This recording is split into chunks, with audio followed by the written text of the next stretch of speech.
Well, hello everybody. How you doing tonight? J-Mac, the bearded one, here with you. I'm with Crispy Bacon, Double Dirty Big Beat, and Mess Around Dave. Let's go around see how everyone's doing tonight. Let's start with Crispy Bacon. How you doing tonight? I'm doing good. Sadly, Rangers, they didn't win, but hopefully they're... I was asking you that before the show. How did they not win? Like, the Angels intentionally walked Corey Seager with the bases loaded to walk in a run, and the Rangers had a 2-run lead, and they still lost. I don't know. Sometimes I wonder, but hopefully that doesn't happen again. I mean, hopefully. Anyway, Big B, how you doing tonight? Doing good. Just got off of work. Had a couple things to tie up before we jumped on, so always glad to talk with my bros. All right. And Mess Around Dave is here. Heard you got a nap earlier, or actually right before the show, right? You were pretty out of it. Good times. I'm glad we weren't live on air, but like you guys said, it would have made for a great TikTok moment. It would have made for a great TikTok moment. I almost didn't make the show tonight. Thankfully, my son was playing with my phone and caught the message from Crispy, "Hey, you coming on tonight?" My son woke me up and he's like, "Hey, your show's about to start. You gonna get on?" I'm like, "Oh shit, thanks for waking me up, buddy." Right. Mess Around Dave was kids are good for one thing. I know. Couple of things when they get older. I mean, they could start doing dishes and doing your laundry and shit for you. I mean, that's pretty nice too. And bring your beer out of the fridge when you want one. Yeah, that's true. They could do that. They could do that too. I wish we could train the women to do that, but they can't even do that. Right. I mean, they could, but they'd have to bitch about it the whole time with every step they took. They're like, "What's wrong with your arms and legs? Are they fucking broken? Get up and do it yourself." Pretty much, Yeah. So I'm going to start this off with some therapy tonight, guys, because I got to ask a question. And Okay. I know that Brandon wanted to tell a story the other night he didn't get to. He didn't make it on. But why is it that if we get so there's some weeks when I have to work the weekend, I only get one day off in the middle of the week. Okay? No one's home. School, work, all of that. So guess what I feel like doing? Taking a nap. Nothing. I feel like doing nothing. Oh, wait, right? That's me. So I won't say I don't take a nap. I fall asleep on the couch. But so I don't feel like doing anything. And if I don't do anything, then when she comes home, I have to hear about it. I have to hear the bitching about why I didn't do anything all day, right? Mm-hmm. Well, fast forward to her weekend off, 2 days in a row every single week, and the whole summer and every major holiday and yada yada. I mean, the list goes on because she's a teacher, so they get all this friggin' time off work, right? So fast forward to her two days off in a row every single week, every single weekend. That third weekend that I work, I literally work from 6:30 to 6:30, so I'm gonna work 12 hours both days on the weekends. And I come home and I'm like, was there anything for dinner? And she's like, Jesus, I have to make you dinner? Like, all right, well, I just worked 12 fucking hours. You don't have to. It's just asking, so I know if I need to cook food. And then it's like, it doesn't look like you finished the laundry today. And she's like, can't I just have a day off where I can relax? And I'm like, well, can't I have a day off where I can relax? Because apparently I can't. So if I can't, then why can you? You're like, what? Rock, paper, scissors. I'm just kidding. Yeah, right. Because you know what would happen? You know what would happen if I did rock, paper, scissors, right? Yeah. It'd be rock, paper, scissors. What do you think about that? Yeah. And I'd be like, yeah, you're right. You win. Boobs win every time. Right? Well, why don't you throw pens into the cup and see who does them? Because that ain't gonna work.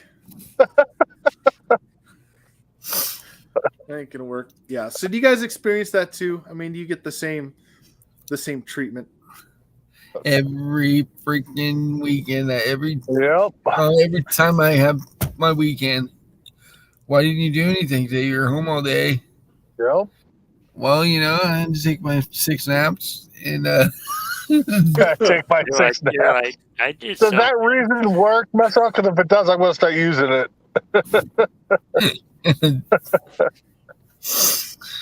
I'm like, Yeah, I I'm know. sorry. I freaking work in a client's home all week, and I clean their house. I don't want Why to would spend you my wanna do it weekend now? cleaning my Yeah. own house. That one gets me too. Yep. Is there'll be a dinner party or a get together with Yeah. her family or her friends, and it's the weekend. It's always the weekend I have to work, always. So after working 12 hours, she's like, "Do you want to come to dinner with us?" Okay. Do you want my real answer, or do you want me just to tell you what you want to hear? Because you want me to Right. tell you to want to hear, yes, I'll go. Do I want to go? No, because I know that I'm going to be a dick. The first time someone says something I don't like, I'm going to say how I feel because everyone knows me and that's what I do. That's how you are, exactly. And then you're going to tell me that I'm being a dick and we're going to get in a big fight. And I already see this all coming. And do you know why all this happens? Because I just worked for 12 hours around people.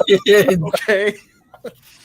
So I don't I want get to a go. lot too. Like I'm everybody knows me, knows I don't like going anywhere. Like I'm a homebody. I stay home. I don't go anywhere unless I have to work. And she'll be like, "Hey, you want to go to the store?" I'm like, "Not really." You want to go to the beach? Not really. Come on, the kids want to do something fun. I'm like, "Get your freaking license and then you can go wherever you want." No doubt. It's like you know where the keys are. There's the car. Yeah.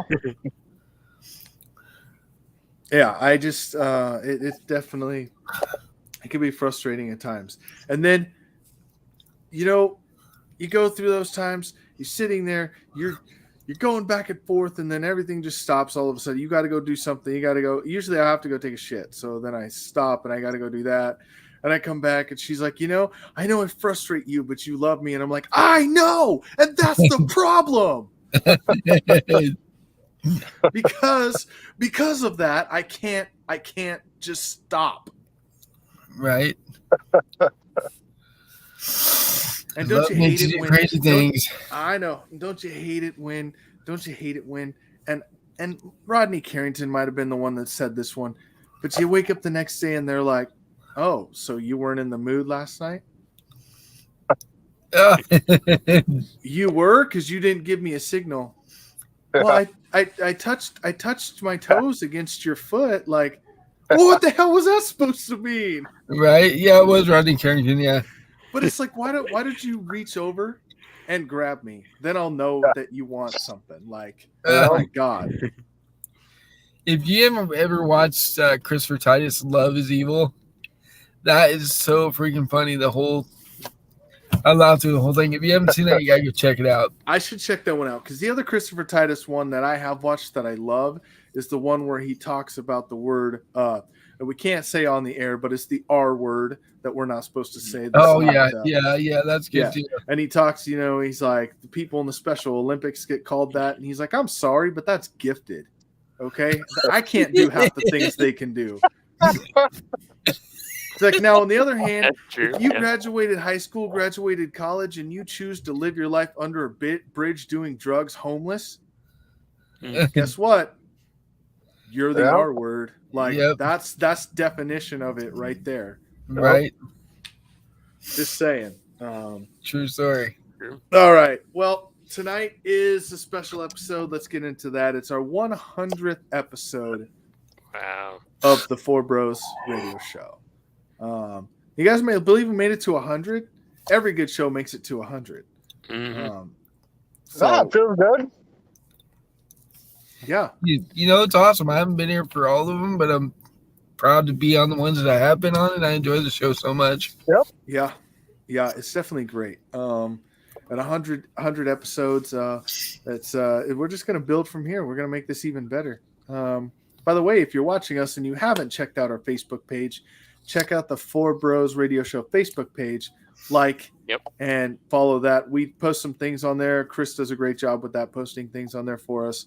I keep forgetting about the page. I just shared something funny stuff, so I shared the groups on that page. Yeah. And the second thing I wanted to bring up today is that it's a very, very special day in not just sports history, but in American history. It was April 15th in 1947. I want to make sure I have that year right. The 75th anniversary today of Jackie Robinson breaking the color barrier in Major League Baseball.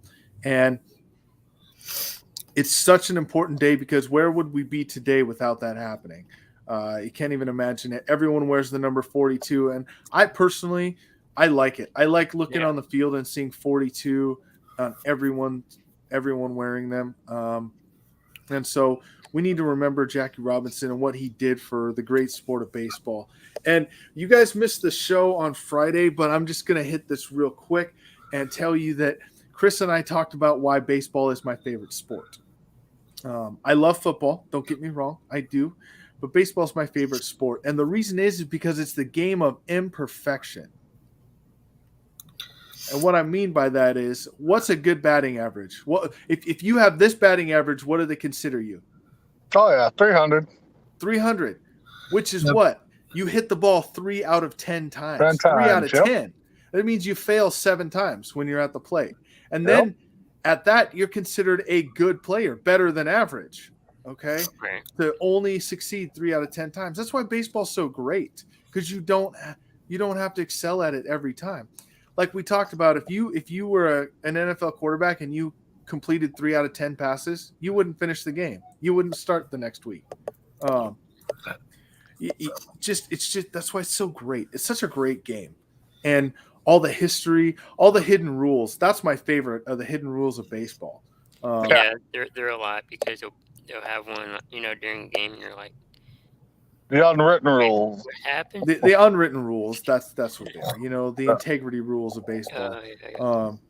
Don't bunt when you're up by 11 runs. I saw that one the other day. That was quite funny. That was in a minor league game. One of the White Sox guys got big heat for it last year. Yerman Mercedes hit a home run. They were up by like 10 against the Twins or something in the bottom of the 7th. And he hit it off position player. I remember that because it was a 3-0 count. He threw in 3 balls, and a 3-0 count, he threw it right down the middle, and he crushed it. Oh, He hit like 460 460 feet or something. Dead center, too, I think it was. And, they're like, you shouldn't do that. And he's like, then don't throw the ball down the middle of the plate. Right. Like, That's just like when the college guys run up the score, and they're like, "Oh, they should stop." How are you going to tell your backups not to score? Right. I mean, they're out there to play. They're out there to prove themselves. I mean, stop them. I've been a part of blowouts too, and it's just like, guys, we just need to stop these guys. And they're like, "Oh, they're doing it too hard," or they're just right up the score. It's like, yeah, but we're not doing nothing to stop them. I mean, nobody made a big deal about it when Buffalo did it a couple years ago against the Dolphins with their backups in the second half. But that was killer because Miami was fighting for a playoff spot at the time, dude, and they got blown out by the backups. Yeah. Yeah, I know. It's kind of crazy how some of those things happen. And you can get backups in the game, and like Big B saying, these backups don't get to play much. Yep. So if you're a backup quarterback and you could throw 4 touchdowns in the second half, are you going to do it? I'm going to do it. I'm going to keep throwing the ball. Well, and it's just like when I was coaching my son, soccer team.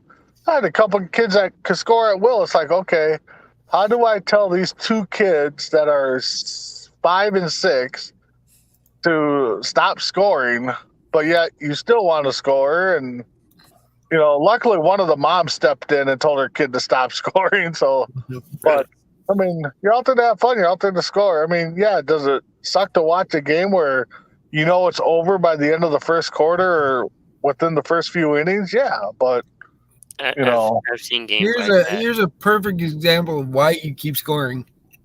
28-3. It's true. Yeah. It's true. Poor Look what happened there. With that, speaking of a 28-3 score, we're in the middle of the show. We're going to run an ad real quick and come back. And I found a couple of things that I've saved in my phone that I want to talk about real quick and get your guys' opinions on them. Come back to the Four Bros Radio Show 100th episode celebration. We'll be back with you in just a minute.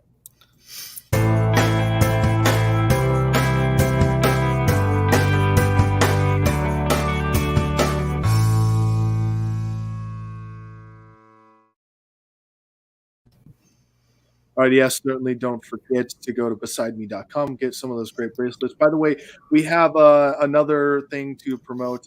We have a guy who is part of the network that wrote a book, Race Against Race, Bodine Sanders. He's a great friend of ours. He's on the Bo and Joe show on Wednesdays.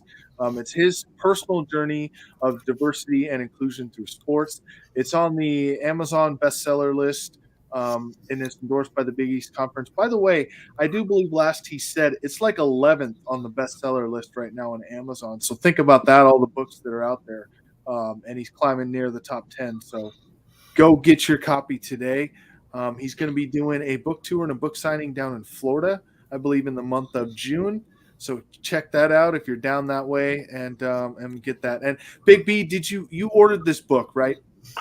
Yes, I did. I've read it, some of it. So I got to get back to reading it. But, just the first few chapters, I know it's about his journey, but, I mean, to a point, as I'm reading it, it's like, God, this is kind of like the way I felt, getting through high school and then, trying to start my life. So, part of it kind of hit home to me a little bit. So, but, yeah, I've enjoyed the book so far. Good. So yeah, check that out if you can. A great guy and a great book. So check that out. Now that we're back on the show, we're back here with you live on the 100th episode. Get those comments in. We'll always read the comments on. We'll try to engage with you. A couple of things that I saw. Question, guys. So in 2016, the first overall pick in the draft was Jared Goff in the NFL draft. The second overall pick was Carson Wentz. Wow. Has it been that long? Yeah. Wow. 2016? Wow. That seemed like I thought they were drafted a while ago, but okay. Yeah. What's crazy about that is neither one of them that plays makes for the sense. team they were drafted by. Exactly. Yeah, what makes Exactly. sense And too. so let me ask you, if you had to compare them the two of them, who's had a better career? I would say Goff because he's been to the Super Bowl and played in it. I know Wentz got there with his team, but he didn't play in it.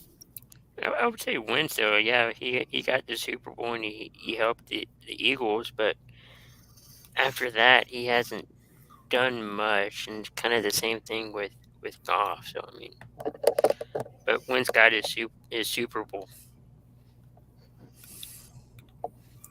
God, it's a toss-up because Wentz healthy, he's an MVP candidate. Goff healthy. Even that Super Bowl run he had, I don't think we ever talked about him being in the MVP candidacy. No. Wentz is now going to start for his third team this year. Goff starting for the Lonely Lions. I kind of give them both a wash. I think they, both kind of had a similar career to a point. I mean, yep. Well, I'll read you some numbers after we.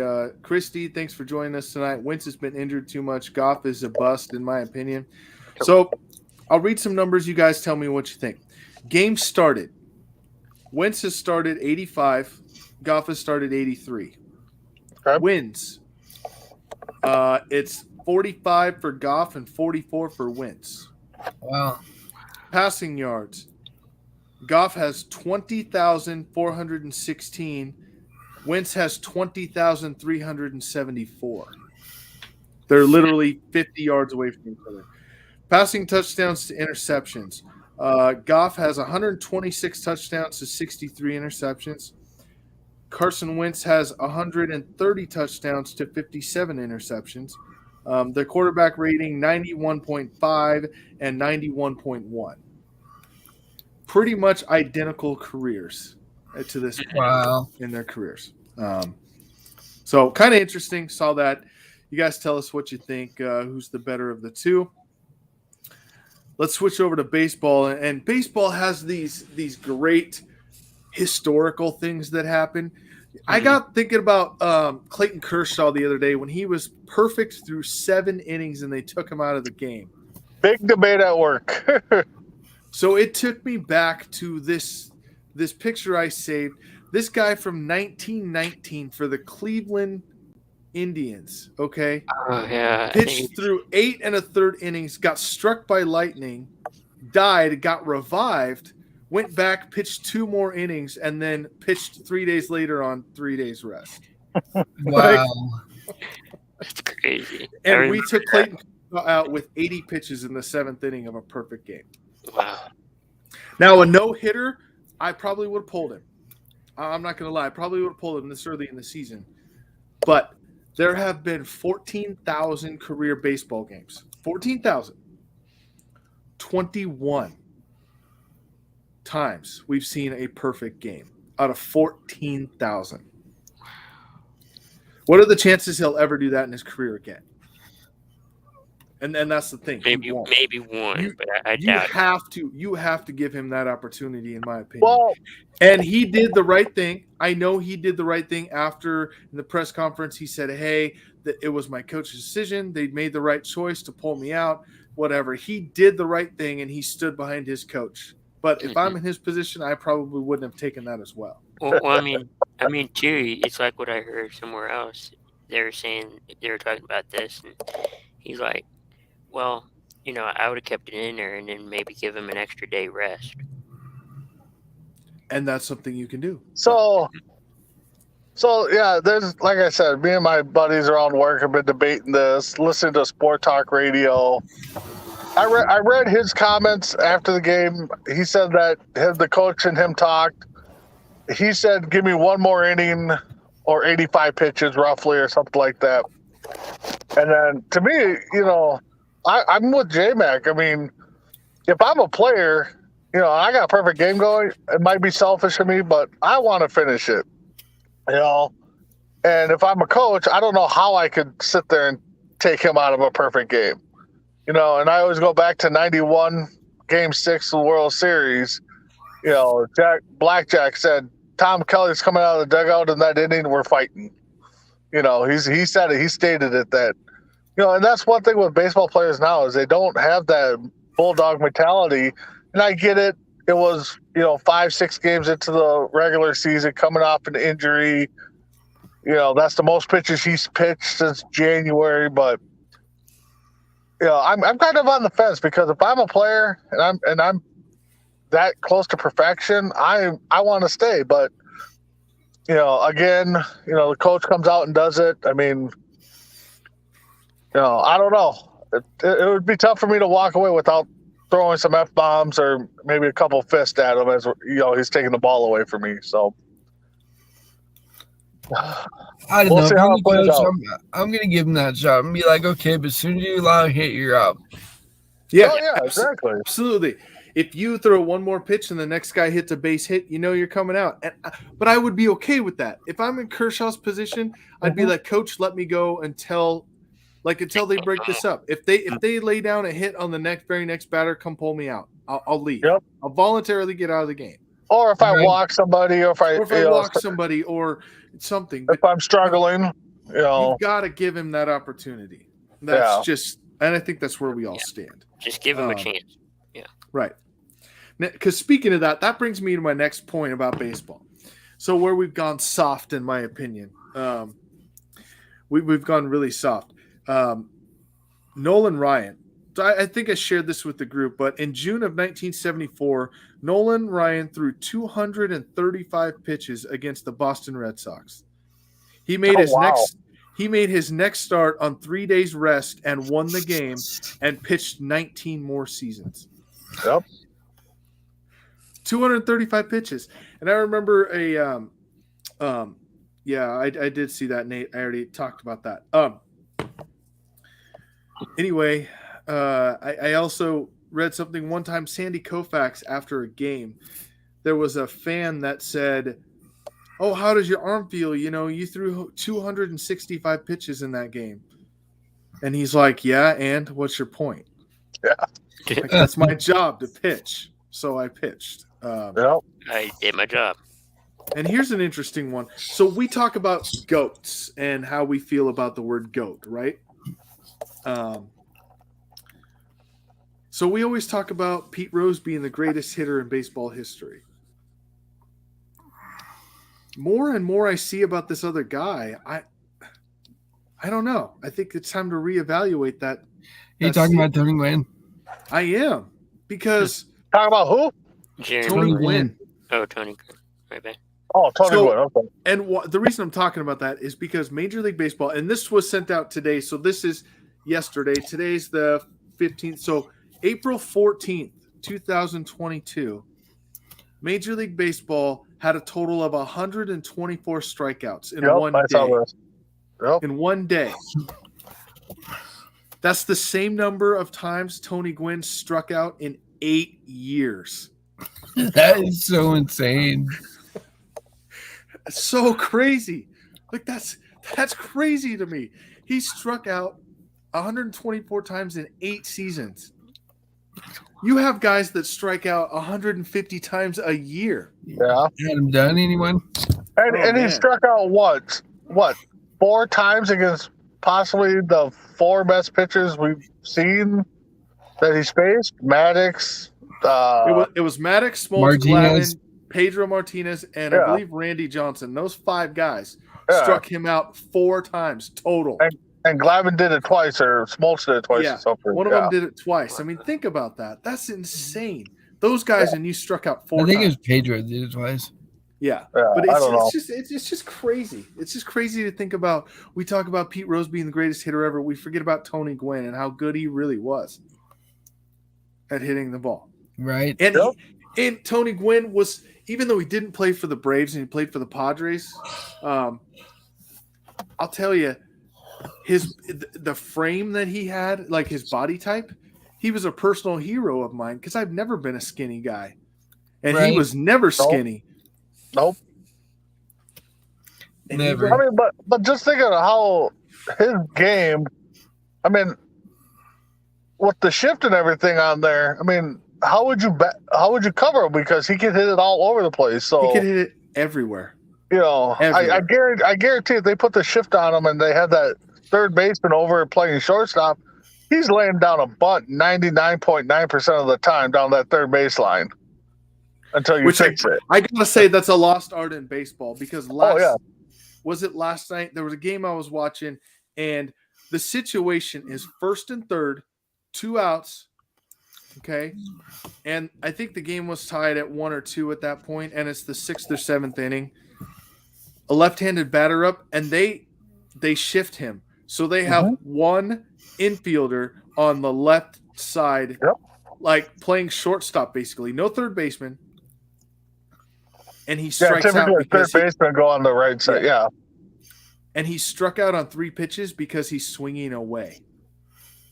And Oh, one of the announcers was even like, "Man, if that was me up there right now," and it was a former player, I forget who it was. He said, "If that's me right now, I'm laying down a bunt down the third baseline.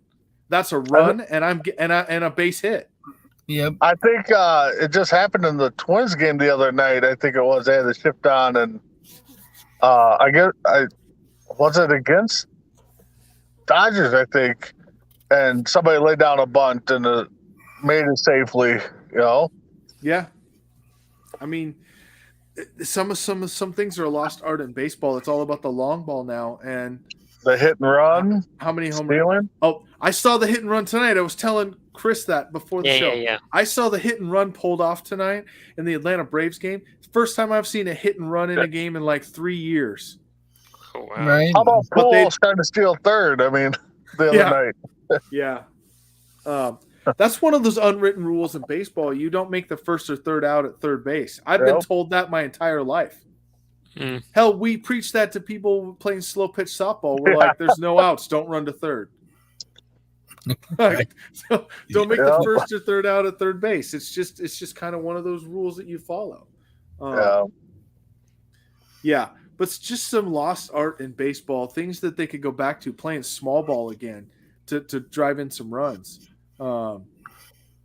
See, and that's not going to change until some new manager, owner, GM is like, hey, let's go back to playing old school. Everybody's playing this new analytics BS. Let's go back and design our team to play old school, you know? Yeah. I tell you what, that small ball won us the World Series when Ozzy was our coach. So I'm a big fan of small ball. I think analytics kind of helps you, in some sense, but I don't think you should rely it totally 100%. No, I don't think so. Again, small ball is the way to go.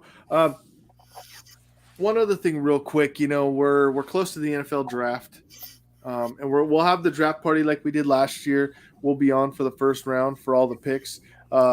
Crispy Bacon's the only one that hung in there last year for all the picks, and we thank him for that. But we'll be doing a special for that as well. And there's still 100 more, guys. Let's go 100 more episodes at least. Yep. Let's see where we are next year on this. It's great. We can do it. I know we can. I know we can do it. We got this. I'll just show ain't going anywhere anytime soon. No, not at all. And speaking of coast to coast, we got some great things coming up. Don't forget, a week from tomorrow will be our first broadcast of the Oregon Cougars women's football team, 6:00 on Saturday, the 23rd. Nice. We'll be there for that. I've gotten everything figured out. I promise you, everything is figured out this time, and I know exactly what we got to do. And so we will be there. We'll be streaming that game live. So watch out for that.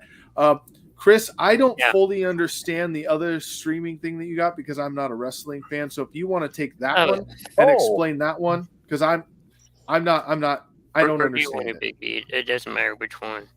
Go ahead, Chris. You probably know more about the details. Yeah, we're going to stream live telecasts of Ohio Valley Wrestling, or OVW. That'll be on Thursday, 7 p.m. Central. And that's a big thanks to our guy, shout out to Garrison Creed. Yep. Mm-hmm. So definitely. Because originally the producers of that show were like, no, we're not going to do it. And Creed went to the producer and was like, hey, these guys are really good friends of mine. It'd be a good thing for the network. And they're like, okay, do it. So watch for that for sure. Thursdays at 7.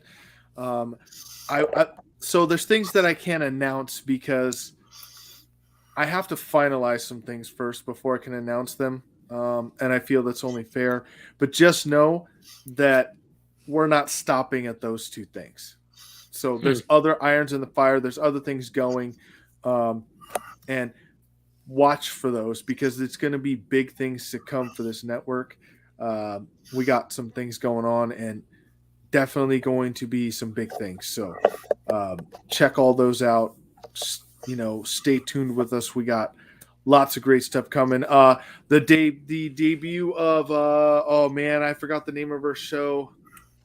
The Paranormal Show. Oh yeah, that was yesterday. What was the name of it again? Creeping It Real. Creeping It Real. That's it. Creeping It Real. Good name. I knew it was something clever like that. But we got that show coming. And we might have some daytime shows coming. We got some stuff coming. So hang in there with us. We know it's been a long road, but we're getting there. We're getting there to where we want to be. So hang in with us. Any final thoughts? Let's go around the room. We'll give you a minute and a half, whatever you need. Big B, start us off. It's great to celebrate 100 shows. It's always nice to hit these milestones, which I was there for day one. But hey, the shows I made it, like Messerol said, it's been a blast, especially when Messerol comes on and gives his little speech about his computer, or we ask Crispy Bacon about what's better, hard or floppy. So those are a couple great moments of mine. So just keep checking us out. Like J-Mac, Chris said, we got some great shows coming up, great streaming opportunities that we got going. It's only going to get better from here, guys. All right. Mess around, Dave. Yeah, one day, in case anybody missed it, I'll have to come on and reenact that. It was great. It was awesome. I just love this show. And like J-Mac said, a lot of great things coming. We have our old show that we brought back, the Biggie Skinny Show featuring Mess Around. So that's there. And then the Red Tape Files, another one of my favorite shows. Just a lot of great things coming. So keep checking us out. So which one of you three are the skinny guy? Because I mean, I get the Biggie part. I'm just trying to figure out who's skinny. That's Ace.